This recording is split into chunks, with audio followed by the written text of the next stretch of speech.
세상에 떠도는 기묘한 괴담들. 첫 번째 이야기. 벚꽃으로 유명한 소름 끼치는 공원. 조합 동료에게 들은 이야기다. 어느 산속 마을에 일을 나갔다가 돌아오던 길이란다. 그곳에는 벚꽃으로 유명한 공원이 있었다. 완전히 어두워진 후였지만 밤벚꽃을 보고 싶어 그대로 차를 타고 들어갔단다. 산기슭에서 조금 들어간 곳에 있는 그 공원에는 늦은 시간 때문인지 아무도 없었다. 그는 혼자 벤치에 앉아 벚꽃을 올려다봤다. 아무 생각 없이 한동안 멍하니 있었는데 갑자기 누가 몸을 막 흔들었다.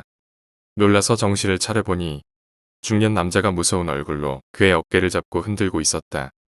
당신, 이런 곳에서 도대체 뭘 하고 있는 거요? 난데없는 아저씨의 질문에 놀라. 아니요. 그냥 벤치에서 밤벚꽃을 보려고. 라며 대답하던 와중에 자신이 처음 보는 곳에 와 있다는 걸 알아차렸다. 사방이 흰 벽으로 둘러싸인 좁은 장소. 희미하게 악취가 난다. 그는 어느새인가 더러운 변기 위에 앉아 있던 것이다. 그는 당황해서 아저씨랑 같이 밖으로 나왔단다. 그곳은 공원 구석에 있는 작은 화장실이었다. 그중 한 칸에 어느새인가 스스로도 모른 채 갇혀 있었던 것이다. 깜짝 놀랐다고. 주변을 지나가는데 화장실에서 사람 신음소리가 들리지 뭔가 어디 다치기라도 했나 싶었어. 몸 상태는 좀 괜찮나? 그렇게 말하는 아저씨 곁에는 강아지가 꼬리를 흔들고 있었다. 밤 산책 도중이었던 듯했다. 아니요, 저는 저기 벤치에 앉아 있었는데 정신을 차리니까 아저씨가 앞에 계시더라고요. 그렇게 설명은 했지만 그 스스로도 말도 안 되는 소리다 싶더란다. 그러면 상관없을지도 모르지만 이 화장실 옛날에 2명이나 자살한 사람이 나왔었거든. 쓸데없는 참견일지도 모르지만 왠지 신경이 쓰이더라니까. 자살이라는 말에 무심코 움찔하며 몸을 다시 훑어봤지만 다행히 어디 안 좋은 곳은 없었다. 그는 아저씨에게 감사 인사를 하고 곧바로 공원에서 나왔고 그 후 그 공원에는 결코 혼자 가지 않는다고 한다. 두 번째 이야기. 신의 손. 어느 등산가 이야기다. 그는 정말 산에 미친 사람이라 허구한 날 틈만 나면 산에 오르곤 한단다. 어느 날 이 남자가 어느 산에 올랐다. 하지만 엄청난 눈보라에 휩쓸리고 말았다. 체력은 떨어질 대로 떨어져 눈 속에서 죽을 각오를 하고 비박을 하기로 했단다. 이틀 후에야 겨우 살아서 내려올 수 있었지만 대가는 컸다. 왼손 검지, 중지, 약지를 동상 때문에 모두 절단해야 했던 것이다. 하지만 이 정도 부상 가지고는 그의 등산 열정을 막을 수 없었다. 왼손 손가락을 거의 다 잃었지만 그럼에도 그는 산에 오른 것을 멈추지 않았다. 오히려 이전보다 산에 대한 투쟁심이 더욱 강해졌다나. 그는 잃은 손가락을 커버하기 위해 필사적으로 재활했고 이윽고 다시 등산을 시작했다. 사건 이후 첫 등산이었다. 그는 어느 주럼한 바위 능선을 오르고 있었다. 손가락을 잃었다고는 믿을 수 없을 정도로 경쾌한 등반이었다. 스스로도 꽤 마음이 놓여 능선 위에서 몸을 일으키고 잠시 한숨 돌릴 때였다. 갑자기 강렬한 돌풍이 불어와 휘청하고 말았다. 큰일 났다 싶었을 때는 이미 밸런스를 잃고 천길낭떨어지 아래로 몸이 무너지고 있었다. 아, 떨어지겠구나. 그렇게 생각한 순간 자연스레 몸이 움직였다. 잠시 뒤 질끈 감았던 눈을 떴다. 눈앞에는 믿을 수 없는 광경이 펼쳐져 있었다. 무의식적으로 왼손을 바위 경사면에 뻗은 덕에 추락을 면한 것이었다. 하지만 자세히 보니 왼손에 남아있는 엄지와 새끼 손가락은 바위 표면을 잡고 있질 않았다. 그는 완전히 공중에 떠 있었던 셈이다. 하지만 그는 느꼈단다. 잘려나간 손가락 3개가 분명히 그 바위를 잡고 있던 감촉을. 눈에 보이지 않는 손가락들이 그의 생명을 구해낸 것이다. 극한의 긴장과 공포 속에서 그는 몇 번이고 눈을 깜빡였다고 한다. 이윽고 그는 안 보이는 손가락 3개에 체중을 맡긴 채 필사적으로 멀쩡한 오른팔로 바위를 잡고 몸을 끌어올렸다. 죽을 고비를 겨우 넘기고 능선 위로 올라온 후 그는 왼손을 보았다. 하지만 당연히 잘려나간 손가락이 붙어있을 리 없지. 그러나 그의 손에는 바위를 꽉 붙잡느라 얼얼해진 세 손가락의 감촉이 분명히 남아있었다고 한다. 그 순간 나는 마침내 신의 손을 얻었던 거겠지. 그는 이야기를 할 때마다 얼굴이 시뻘개져서는 그렇게 말한다고 한다. 세 번째 이야기. 행방불명. 옛 이야기다. 여름, 먼 친척네 시골에 갔었다. 기후연이었지만 다른 형과 붙어있는 상간 마을이었다. 그 마을 안에는 강이 흐르고 있었다. 상류에서는 계류 낚시를 할 수 있을 정도로 깨끗한 강이다. 도중에는 양쪽에 큰 돌이 있고 그 아래는 수십 미터 정도의 못이 생겨 있었다. 주변 아이들은 거기서 곧잘 놀곤 했다. 그날은 아침부터 그 못에서 놀다가 낮에 또 물놀이를 하러 갔다. 다들 바위 위에서 못을 향해 힘껏 뛰어들며 놀았다.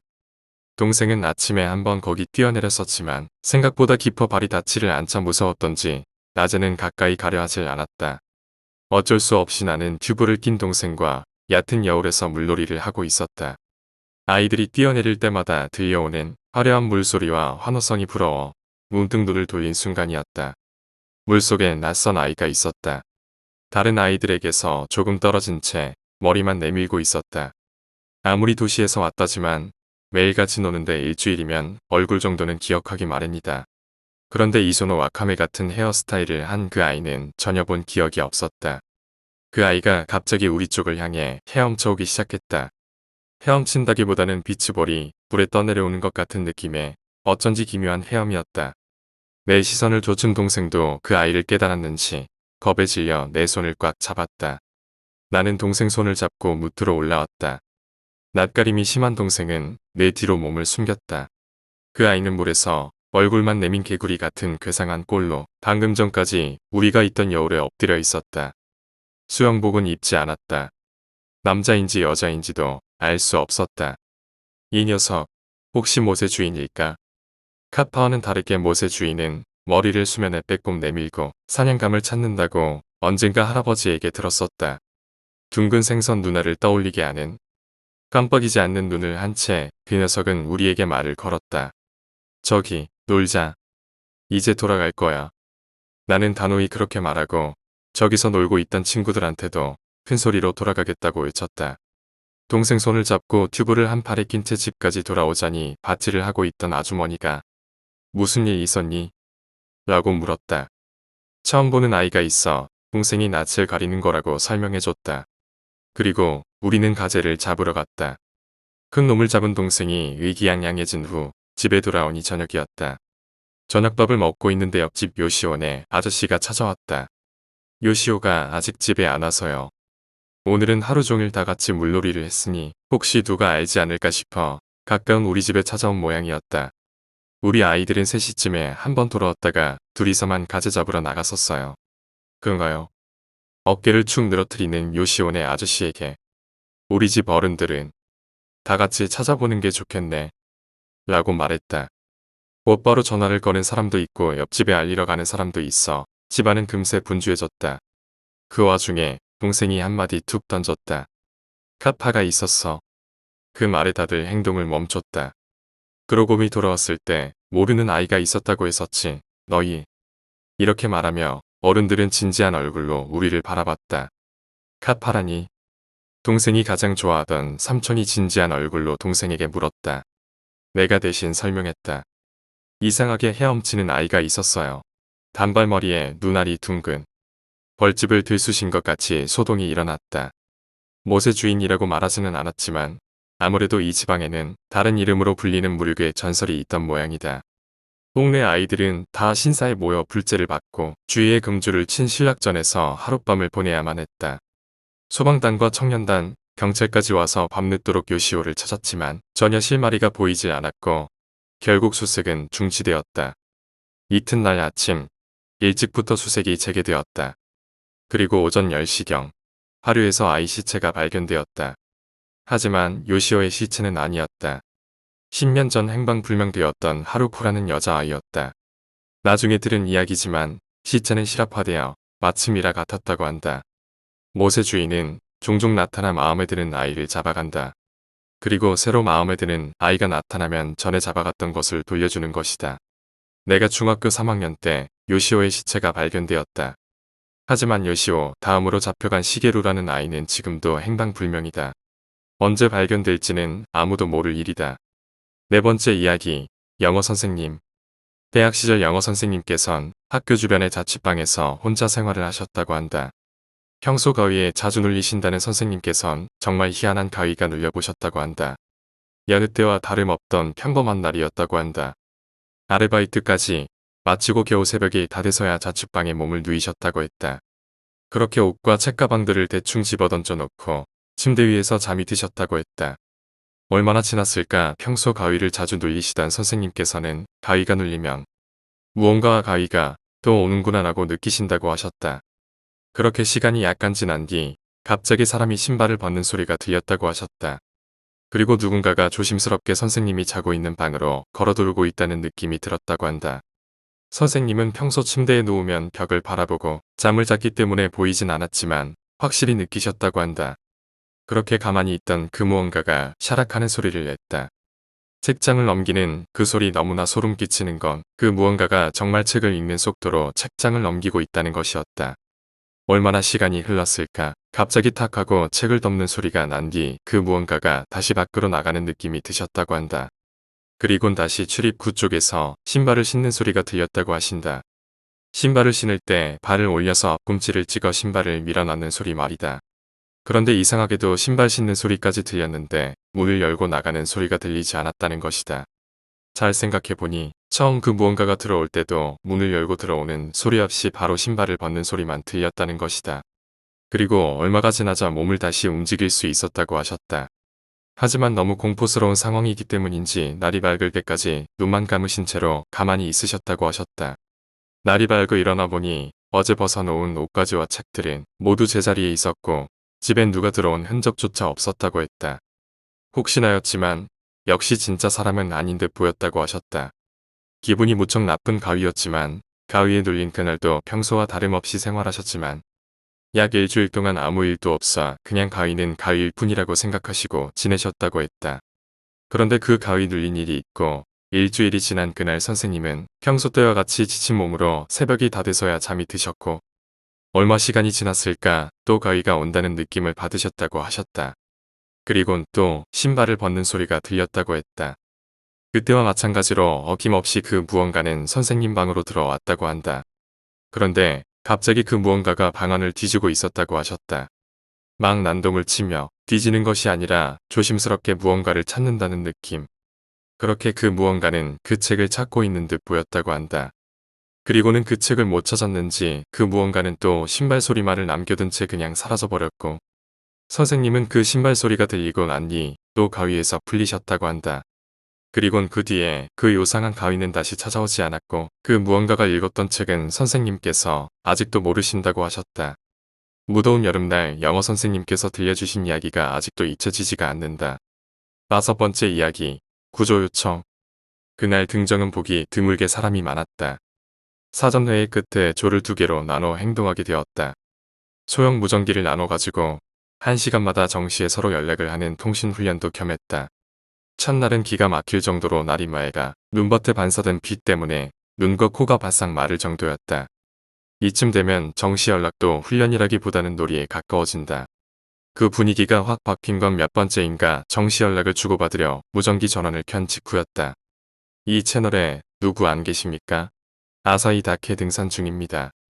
침착한 남자 목소리가 들려온다. 우리 쪽에서도 답을 보낸다. 네, 여기 있습니다. 호출하신 분 들리십니까? 감도 양호합니까? 잠시 텀을 두고 대답이 돌아온다. 긴급 사태 때문에 구조를 요청합니다. 난데없이 들려온 구조 요청에 다들 얼음물이라도 얻어맞은 듯 분위기가 착 가라앉았다. 다들 무전기에 귀를 기울이며 숨을 죽인다. 지금 어디 계십니까? 아사히다케 서쪽 능선, 산 정상 기준으로 좌측 경사면입니다. 우리가 내일 오를 산이었다. 알고 있기로는 등산로가 있는 곳은 아니다. 다른 조에서 장난이라도 치는 건가 싶기도 했지만 바로 그 순간 정시 연락이 들어왔다. 준원당에 긴급 구조를 요청하고 있는 이들의 목소리와 혼선된다. 장난일 리 없다. 저쪽 조에는 조난당한 사람들 목소리는 안 들리는 듯 했다. 긴급 구조 요청을 받았다고 알리고 정시 연락을 종료한다. 능선 좌측이라고는 들었지만 정확한 위치 파악은 안 된 터였다. 구체적으로는 어느 부근입니까? 산 정상으로 향하는 최종 봉우리 바로 아래입니다. 여기서 몇 킬로미터 정도만 가면 된다. 가려면 지금 당장이라도 갈 수 있겠지. 어떤 상황입니까? 인원수도 알려주세요. 남자 5명이고 텐트를 치고 있습니다. 실족으로 인한 부상인가요? 아니요. 어젯밤은 야영했고 멤버 중 한 명이 피로로 움직일 수 없는 상황입니다. 이상했다. 이렇게 맑은 날씨인데 멤버 중 한두 명이 하사나 구조 요청을 하면 하루 안에는 구조될 테었다. 왜 움직이질 않는 거지? 어젯밤부터 폭설이 내려서 움직일 수가 없습니다. 아직 눈이 계속 내리고 있어서 저희 쪽에서는 아무것도 못하겠어요. 우리는 다들 놀라 소리를 쳤다. 폭설이라고?